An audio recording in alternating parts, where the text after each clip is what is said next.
Kasi may sakit si Papa. Meron siyang mental disorder. At alam ko naman na hindi niya sadya ang nagawa niyang yun.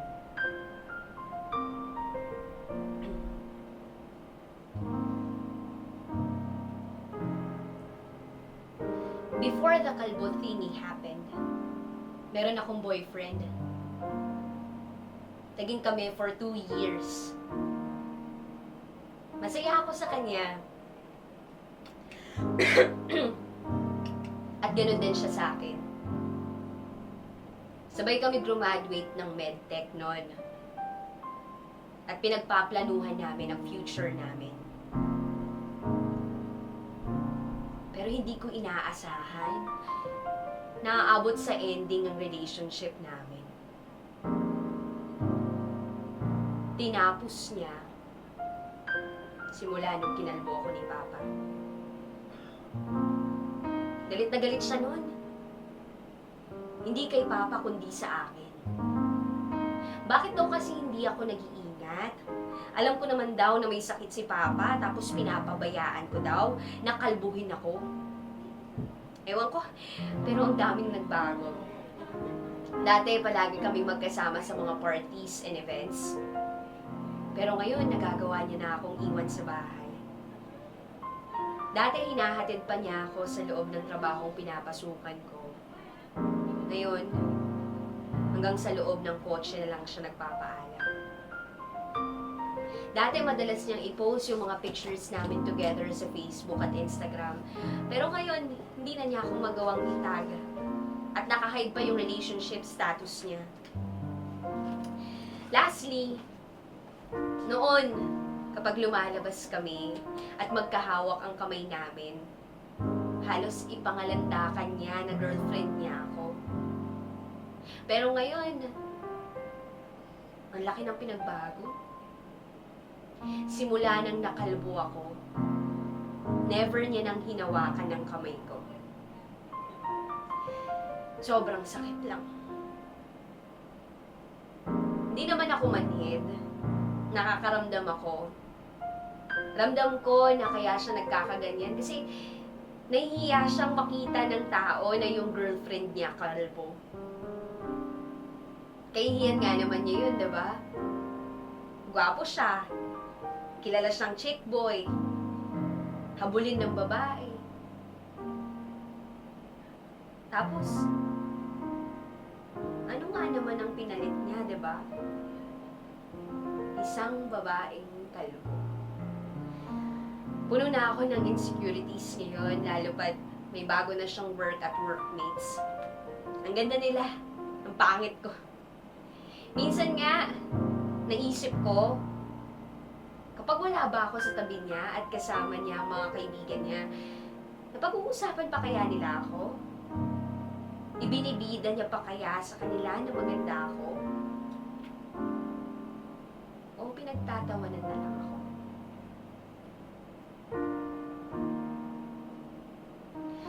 Months after kinalbo ko ni Papa,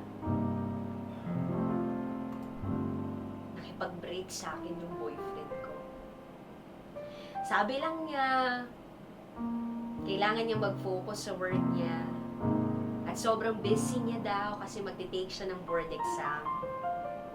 Kaya much better daw na stop muna namin ang relationship namin. Hindi ako pumayag. Ayokong iwan niya ako pero hindi siya nagpatalo. Sorry na lang ang narinig ko.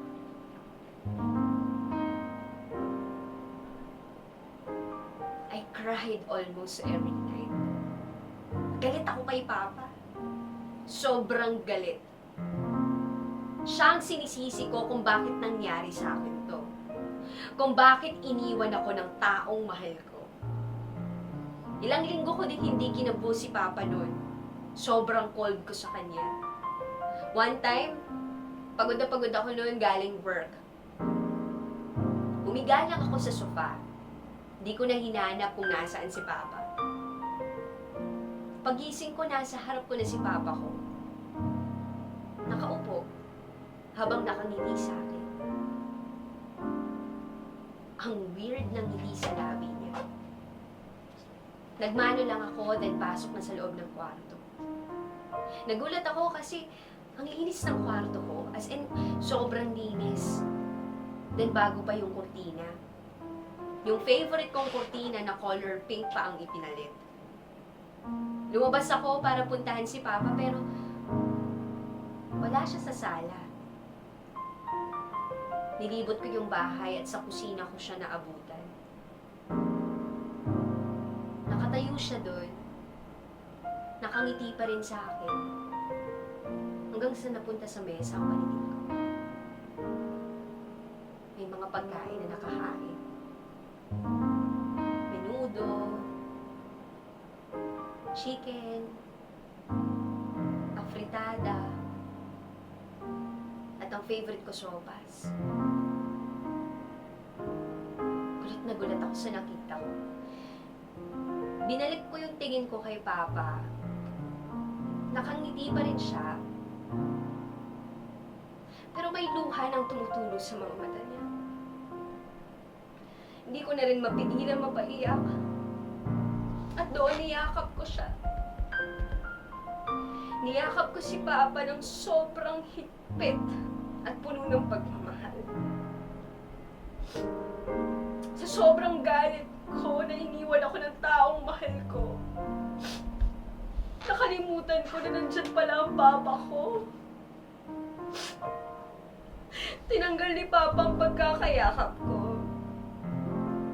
Tumingin siya sa akin at sinabi niya, "Happy birthday, bunso." Sabay halik sa noo ko. Doon na ako humagulgol ng iyak at todo sa paghingi ng tawad sa Papa ko. Wala daw akong kasalanan at patawarin ko raw siya kasi kinalbo niya ako. Nagtapos ng culinary arts si Papa kaya maalam siyang magluto. Siguro nagtataka kayo kung bakit may mental disorder na si Papa pero nagawa niya pa rin akong paghandaan. Sakit kasi yun. Umaatake lang siya bigla. Walang araw o oras ang pinipilit. Maniwala kayo sa hindi. Habang nanonood si Papa sa TV, bigla na lang yung lalabas sa bahay tapos kakatok sa pinto namin at tatanungin kung bahay daw ba niya yun. Madalas naman, kapag kakain kami, hindi pa kami tapos kumain.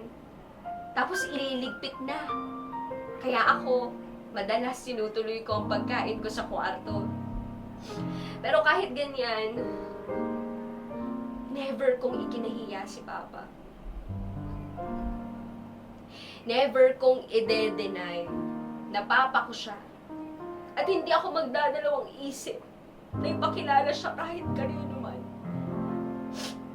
Never ko ipagpapalit si Papa ko kahit kanino.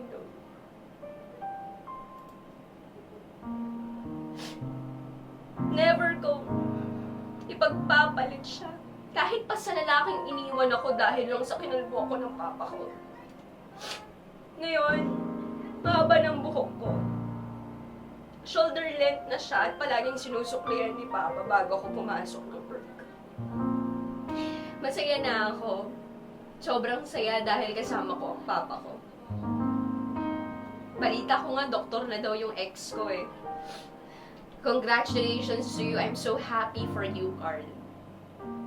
Ako naman ito, waiting na lang sa result ng board exam ko.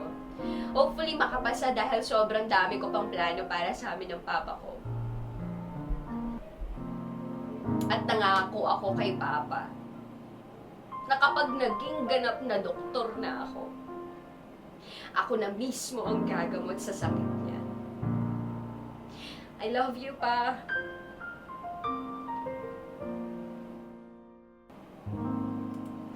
That secret file came from Angel. Nakaka-touch, no?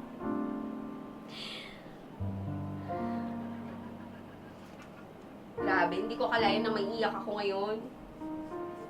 Parang lang yung pag-iwan niya sa'yo, hindi mo akalain.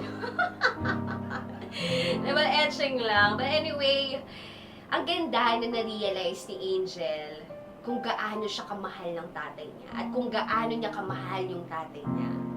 At ang iwanan ka ng boyfriend mo nang dahil sa nakalbo ka ng tatay mo, it's so shallow, super duper. Ang sarap imudmod sa kumukulong tubig yung mukha ng ex mo. That is very shallow. Actually, ayoko pong i-focus yung discussion with the guy. But then again, I just want to remind everyone na kapag pipili talaga kayo ng guy, huwag kayong magkilay para alam niya kung ano talaga yung itsura nyo. Diba? Hindi ka niya mamahalin dahil sa physical appearance ninyo. Kumbaga, mamahalin ka niya kung sino ka talaga, yung buong-buo ka, including your flaws. Just the best.